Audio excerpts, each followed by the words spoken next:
These new license plates could be causing problems, and one man's curiosity is now leading to an investigation that could impact every vehicle in your driveway. Good evening, and thanks for joining us here on News 2 at 4. I'm Alex Dennis. And I'm Erica Francis. Just last week, the city of Nashville approved license plate readers. Several other cities already use them. But now a potential problem has been discovered between the cameras and the new dark blue Tennessee license plate. Andy Cordan has been working to uncover the flaw and has the story that you will only see here on News 2. I know, Andy, you've been working hard on this. What can you tell us? Yeah, you know, many of you already have the new license plate. The Department of Revenue tells me that they've issued 400,000 plates, and that number could go up to 5.5 million by the end of this year. The problem may be that these new plates are invisible to some cameras that are currently being used. Tim Holman is an electrical engineer who has his own personal LPR system at his home. Cameras use a certain type of invisible light called infrared light, and the plate has to have good contrast between the letters in the background.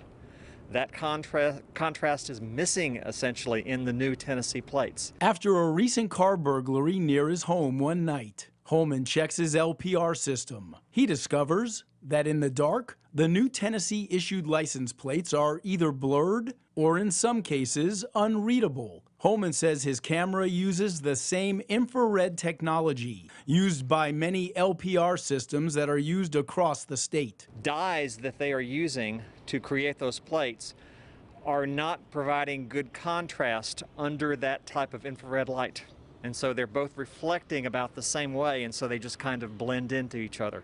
According to Holman, the new plates can be read by his camera in the daylight, but it's at night. That's when they can be very difficult to see. This is an example of his camera's infrared system reading one of the old Tennessee license plates. And this is how the infrared system sees the new Tennessee plate. Holman says in rainy or snowy conditions, the plates are even harder to identify.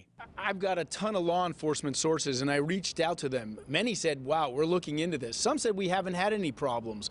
I'm wondering, have they not had problems, or do they not even know that they have a problem?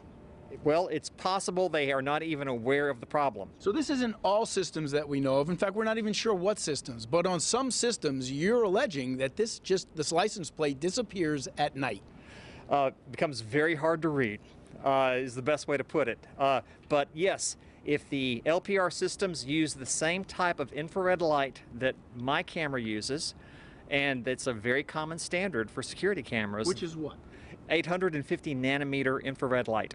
And if it has the same type of infrared light, I think they may be having exactly the same problems I'm having on my system. I contact the State Department of Revenue. They send me this brief statement. We are aware of this issue, and we are engaging in conversations with our partners at the Tennessee Department of Safety to more fully understand it. It would be premature to discuss any further actions we may take until we fully vet the concerns raised. Now, it's important to note there are many vendors selling LPR technology. They're not all the same.